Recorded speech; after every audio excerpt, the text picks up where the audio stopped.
il faut réussir à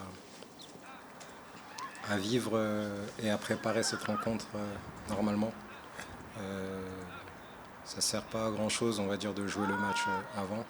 C'est peut-être se mettre beaucoup de pression, même si on est conscient et on le sait que c'est un match qui est décisif pour notre objectif. Mais il faut garder cette joie de vivre qu'on a, ce plaisir de travailler ensemble et de s'entraîner, et puis de garder ce qu'on a fait sur les dernières rencontres, que ce soit à domicile et puis sur le dernier match à Ajaccio.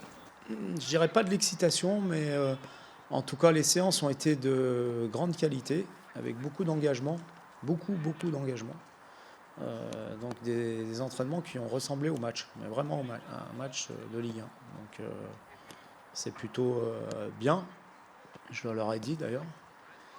Et maintenant, c'est pas un gage de réussite et de victoire pour samedi. Il y a une équipe en face qui est une bonne équipe, qui n'est peut-être pas dans la meilleure phase de sa saison, mais qui est une bonne équipe avec beaucoup de grands joueurs. Donc il va falloir être au top, comme on l'avait été l'année dernière contre Marseille lors de cette fameuse 37e journée.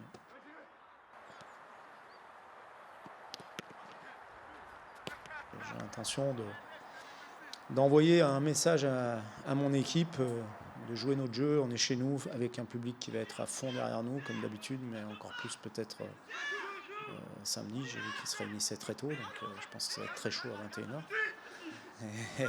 Et donc voilà, jouer notre jeu et surtout après le coup de sifflet final, avoir aucun regret.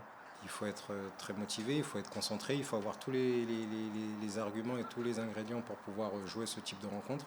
Mais il faut les avoir au coup de sifflet, pas avant ni après. Donc la préparation reste la même. Tout ce qu'on peut faire au quotidien, on ne change pas grand-chose.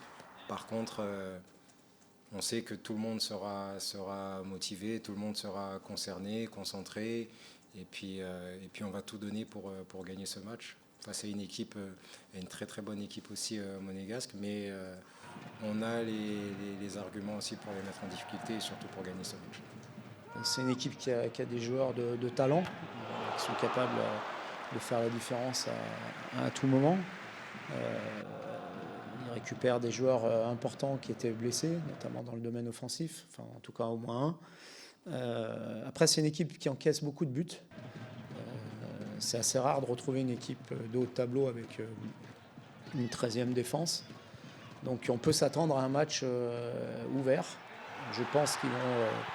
eux aussi, c'est un match coup près. Ils sont dans l'obligation de gagner pour garder leur place. Donc c'est une équipe qui a l'habitude de jouer, de presser, de prendre des risques. Donc je pense qu'on peut s'attendre à un match assez ouvert samedi et un match plutôt agréable à regarder en tout cas pour vous. Complètement, c'est une très très bonne équipe. Quand on voit l'effectif de l'AS Monaco, c'est vraiment un effectif de qualité avec des très très bons joueurs, des joueurs de haut niveau même. Il faut être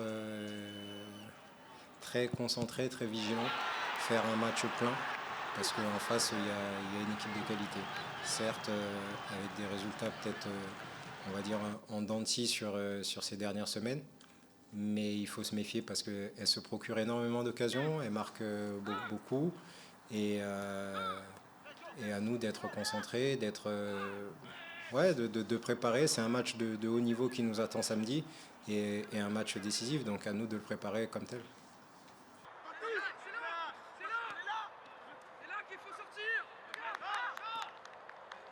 En gagnant ce match, on se donne encore une occasion d'atteindre notre objectif. En le perdant, je pense que c'est très compliqué, si ce n'est en fonction du résultat de Lille même terminé. Donc voilà, il faut être conscient des choses, mais pas être tétanisé par l'enjeu, ne pas surjouer ou jouer le match en avance.